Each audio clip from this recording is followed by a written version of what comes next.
clochardisation des institutions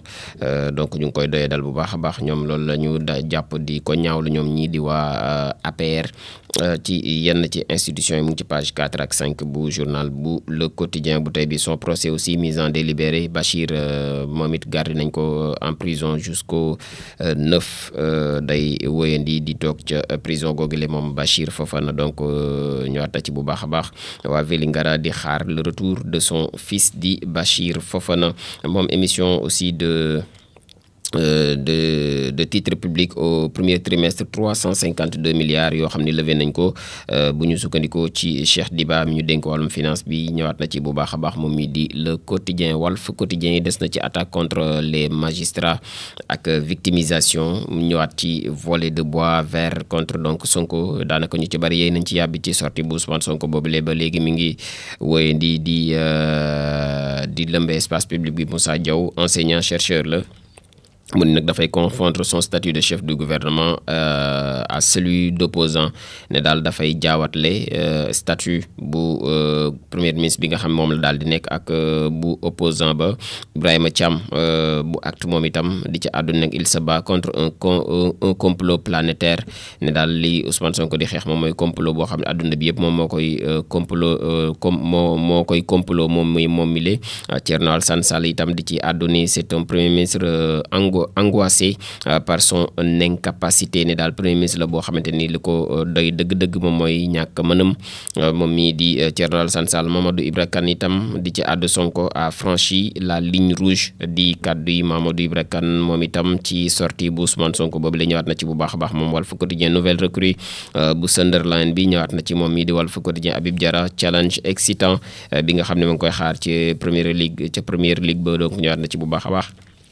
moom mii di Walf Quotidien. Sommet avec des chefs d'État africains ak Diomaye chez Trump le 9 juillet bokk na ci juróomi chef d'État yi nga xamante ni Donald Trump dina leen dalal le 9 juillet moom mii di président de la République Bassirou Diomaye Diakhar Faye ñëwaat na ci bu baax a baax moom Walf Quotidien. Sud Quotidien des ci article 56 du règlement intérieur audition d'un magistrat. Le juge Keita bi nga xamante ni ak le député Ba ñoom ñu ngi croiser le fer daanaka jubóowuñ ca ñëwaat na ci bu baax a baax moom mii di Sud Quotidien ci article 56 boobee bu règlement intérieur bu assemblée nationale ci la daal di xëy xaatim. Les Échos yéenekaay ci immigration clandestine la daal di xëy moom itam ak malgré aussi les grosses promesses yi nga xam ne am na Barça ou Barsaq plus que jamais d'actualité ba léegi daal mi ngi woyandi une embarcation boo xam ne dafa daal di échoué fële ca plage bu Malibu avec 9 candidats à bord ñu ngi jógee Gambie mardi 25 juin ak les passeurs yi nga xamante ne ñoom ñëpp ay sénégalais lañ. Le commandant de bord daal di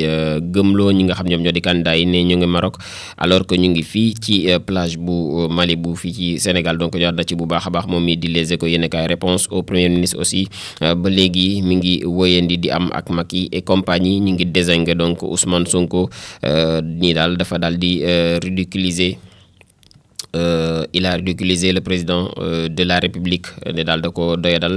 moom njiitu réew mi outrage aussi daal di outragé ñii di magistrats yi ba noppi menacé ay citoyens moom Ousmane Sonko il a étalé une nouvelle fois son manque de culture d'État et de retenue maanaam wonewaat na ñàkkub xamab état am ak ñàkkub retenue bi nga xamante ni am na ko. Il masque aussi son incompétence et son incapacité par l'injure la calomnie et l'outrance verbal di waa camp wu APR ci tontu ko gi nga xamante ni jëmale nañ ko Ousmane Sonko ci sorteem bu mujj bi mu daal di def ñëwaat na ci bu baax a baax moom mi di Les Échos yéenekaay. L'Observateur ci menace djihadiste yi fële ci frontière bi la daal di xëyee l'entretien alerte bu général Seck bi nga xam ne def na ko ca pourquoi le Sénégal s'en sort jusqu'à maintenant wax na li tax Sénégal di ci génn ba léegi ba jomme yàlla tey. Il ne faut pas dormir sur nos lauriers maanaam daal bu ñu wéeru ci suñu ay njëgënaay rek tëdd nañu bàyyi suñuy gët ak suñuy xel ci frontières yi. Il ne faut surtout pas attendre te nag bu ñu toog di xaar ñoom ñii di jihadistes yi ñu dugg ci réew mi. Donc son avis sur l'attaque bi nga xamante ne am na fële ca Diboli, sa suggestion aussi pour l'adaptation du renseignement ak le G5 Sahel bi nga xamante ni entre autres points moom mii di général Seck daal na koy soulever bokk seq ak waxtaan goo xam seq na ko suñuy naataango yu nekk ci L'Observateur. Poignardé au domicile d'un ami moom mii di les weesu aussi sordide bu meurtre bu Lamine Diallo bi nga xam ne bokkoon na ci seen petit gàll ñëwaat na ci bu baax a baax ci nam mu génnee àdduna ak la ca enquêteurs yi wax ak ki nga xamante ne moom moo ko faat bakkanam la nga xamante ni yëkkati na ko ñëwaat na ci moom l'observateur ci xëtamu njëkk révision de procès politique Sonko à l'assaut d'un tabou judiciaire ñëwaat na ci bu baax a baax moom mi di l'observateur maître Assane Diomba Ndiaye daal di yëkkati kàddu ne nag on voit qu'il essaie d'être dans la légalité ça pourrait aller vite ne daal mi ngi jéem di nekk ci légalité waaye mën naa dem ci nu mu gën a gawee bu fekkee en tout cas am na lu mu ca daal di teg mu ngi ci page 3 bu l'observateur bu tey l'ombre portée aussi de Macky Sall sur la scène internationale ak l'influence persistante d'un ex-chef d'État. Le Sénégal aurait pu mieux capitaliser sur son expertise moom Macky Sall bu ñu ko déglu woon mënees nañoo sukkandiku ci expérience bi nga xam ne am na ko au niveau mondial donc ñëwaat na ci bu baax a baax moom ci lu ni mel moom mi di l'observateur attaque contre son patron ak un message WhatsApp bi nga xamante ni bu prémonitoire la suivi d'un carnage au couteau ñëwaat na ci coow loolu la itam moom mi di l'observateur salaire impayé colère menace ak surtout nag engrenage bi nga xam ni bu fatal la bu Papa Assane Diop ci la daal di xëyaat xaatim moom mi di l'observateur L'As quotidien ci violence policière yi la xëyee bi ñu doon waxtaanee léegi Diomaye promet des sanctions exemplaires ne daal dina génn ay daan moom Bassirou Diomaye Faye ginnaaw bu ñu defee l'enquête bi ba xam fu responsabilité yi féetee ñu situé ko ba noppi daan yi tegu seen kaw moom njiitu réew mi def na en tout cas vœu boobule ñëwaat na ci bu baax a baax moom mi di L'As quotidien des na ci Farba Ngom mi nga xam ni moom it dafa amee ab tolof ci wér-gu-yaramam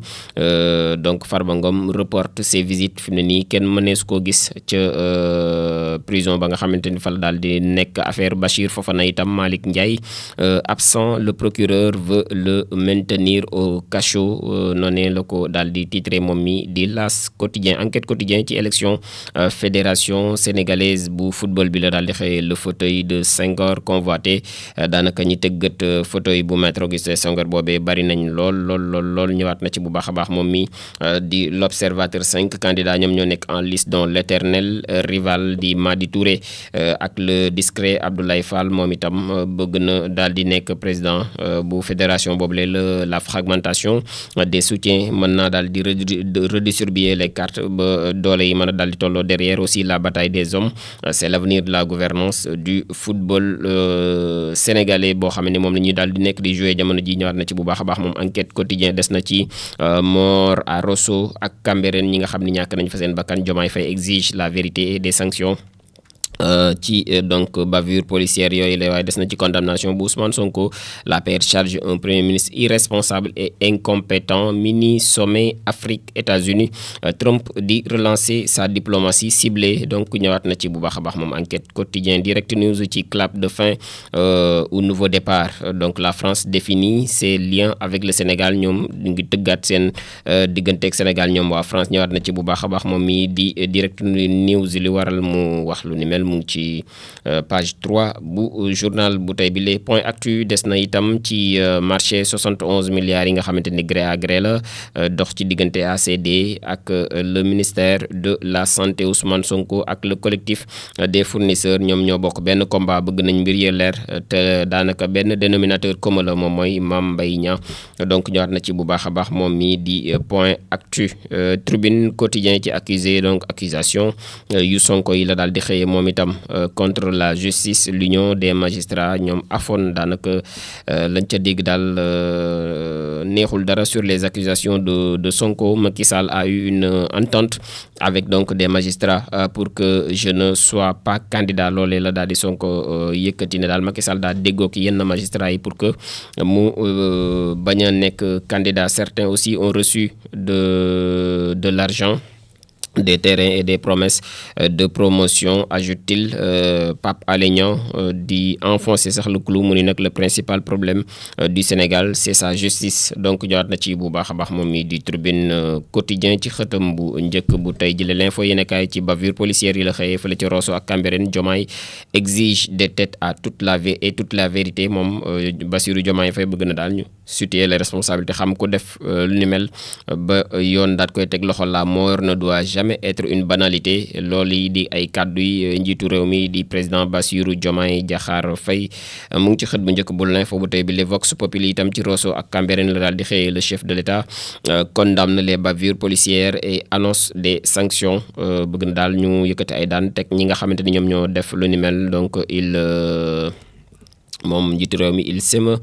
des scènes insoutenables et inacceptables dans le cadre d'intervention policière ñëwaat na ci bu baax a baax moom mi di Vox Populi des na ci 2 policiers yi nga xamante ni fële ci Rosso déjà jot nañ leen a teg loxo donc sortie aussi musclée du premier ministre après le rejet de son rabat d'arrêt ñëwaat na ci moom Vox Populi ci xëtamu njëkk les mots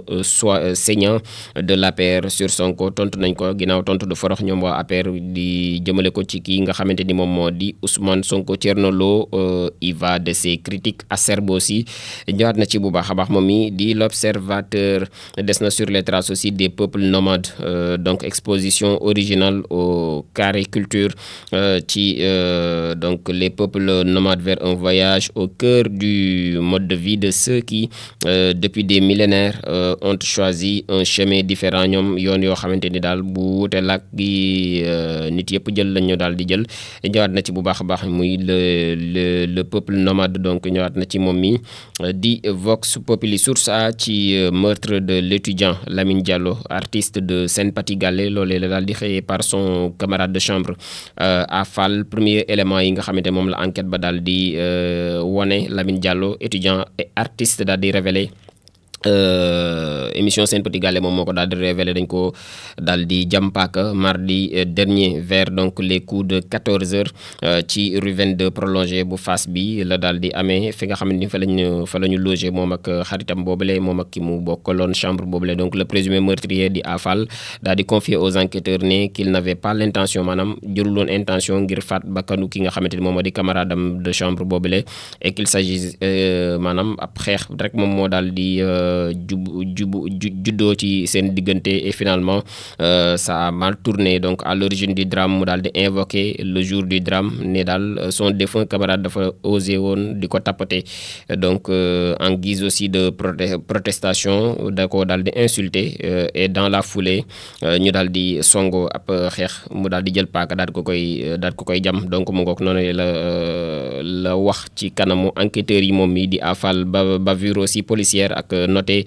fële ca Cambérène ak Rosso décision ferme du président Bassirou Diomaye Diakhar Faye ñëwaat na ci bu baax a baax mise en place bu fédération bu sénégalaise bu lutte bi di FSL dañoo bëgg a jóge ci CNG dem ci fédération tout sur le processus en tout cas mi ngi wane lépp ci li nga xam ne moom moo di yoon wan war a jaar ce jeudi 3 juillet 2025 il sera procédé donc à la publication de la liste provisoire des écuries ak association yi nga xamante ni ñoom ñoo di yëngu ci wàllum lamb le 31 octobre 2025 donc liste définitive des candidats yi nga xamante ni ñoom la ñu en tout cas assemblée générale élective bi dina ko xam donc de la fédération sénégalaise de lutte dina daal di taxaw le 8 novembre 2025 ñëwaat na ci bu baax a baax moom mi di source à Le Soleil quotidien Le Soleil national ci bavure policière yi la xëy le chef de l'État réclame des enquêtes ñëwaat na ci bu baax a baax moom itam di Soleil national yor bi itam ci Sonacos la xëy au ralenti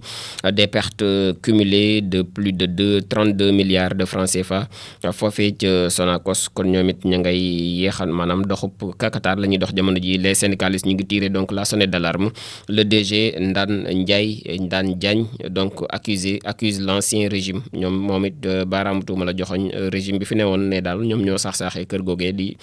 Sonacos l'évidence ci violence policière la xëy l'AFP tire la sonnette d'alarme sortie bu Ousmane Sonko gëm sa bopp di fustiger aussi les propos contre la justice ñëwaat na ci bu baax a baax Babacar Justin Mbengue qualifie les détails du président de PASTEF d'insultes et à l'encontre donc de l'institution judiciaire ñëwaat na ci bu baax a baax moom l'évidence libération ci plainte de la douane contre MC Dermotte moom la daal di xëy Oman Sénégal SA ak ñi nga xamante ñoom ñoo di Oman logistique ak les graves détails d'une affaire à 845,051 milliards de francs CFA muy coowal koppar ba léegi réew mi quotidien itam des ci les aveux du meurtrier bu Lamine Diallo bu Sen Petit Gallé, il m'a caressé loolee la daal koy titré moom mi di réew mi quotidien da koo daal di teg loxo. donc dañuy jeexal ak tàggat yaram ak réew mi quotidien sport plus bi nga xam ne ci préparation CAN féminine bi la daal di xëyee ak le Sénégal bi nga xam corrigé na l'Algérie moom fi mu ne nii ñoo ko mën 3-0 la ko dóor ñoom gaynde yu jigéen yi Ligue Pro ak Ziaga kan moom bu Jaraaf moom la ñu daal di ak Ismaïla Manga ñoom ñoo nekk meilleur joueur bu championnat bu ren bi le donc ñaar na ci bu baax a baax moom mi di réew mi quotidien sport plus point actu sport itam des ci coupe du monde des clubs. L'Arabie Saoudite a été donc appelée à la rescousse par la FIFA. ñoom Arabie Saoudite woo nañ leen ngir ñu jàpp ci xew mi ñi ko def du ñenn ñu dul ñu am habilité wu def ko di waa FIFA. ñëwaat na ci bu baax a baax moom mi di point actu sport CAN féminine 2024 ak la capitaine Korka Fall dañ ko suspendre pour le premier match donc des Lions contre la RD Congo moom mi di Korka Fall. record la ñu daal di dem ci Momar Ndiaye la daal di xëyee moom ancien attaquant des Lions. Pour la CAN mu ni nag cette équipe me rassure ne daal pour CAN bi ñu jëm équipe Sénégal bi rassuré na ko moom mi di Momar Ndiaye. CAN féminine 2025 joueuse attendue Mama Diop parmi les 7 appelés à briller moom Mama Diop donc ñëwaat na ci bu baax a baax moom mi di record jeexal ak tribune sport bi nga xam ne ci choc bu 20 juillet bi la daal di xëyee bu lamb ji pourquoi le combat Balla Gaye de Siteu doit être sauvé li tax ñu war a sauver combat bi war a dox ci diggante Balla Gaye ak Siteu. Malick Ngom di préciser que le promoteur Baye Ndiaye daal nay officiellement wala sax daal nay officialiser combat bi le 9 janvier bi ñu génn donc au moment où il y avait aucune procédure antidopage bu concerné lutteur bi di Siteu nga xam dañ koo daan ñaari at dootul mën a takk ngembam ci làmb ji. le CNG aussi décidé daal di engager des avocats pour daal di trouver des voies et moyens ngir combat bi daal di mën a am le 20 juillet bi ñu Mamadou Niang Mbaye moom candidat à la présidence de la Ligue de Dakar lu bëgg daal moom mooy mettre en place une ligue performante solidaire et transparente boo xam ni dina leer dina performante dina mën a boole ñëpp. Faire entrer donc la Ligue de Dakar dans une ère de modernité, d'efficacité, de solidarité entre les clubs di ay kàddu yi kii nga xamante ni moom moo di Mamadou Niang Mbaye candidat bu présidence bu Ligue bu Dakar boobule fii la ñuy ndar keppe li yéen a kaay xëy tey 10 heures passées de 17 minutes.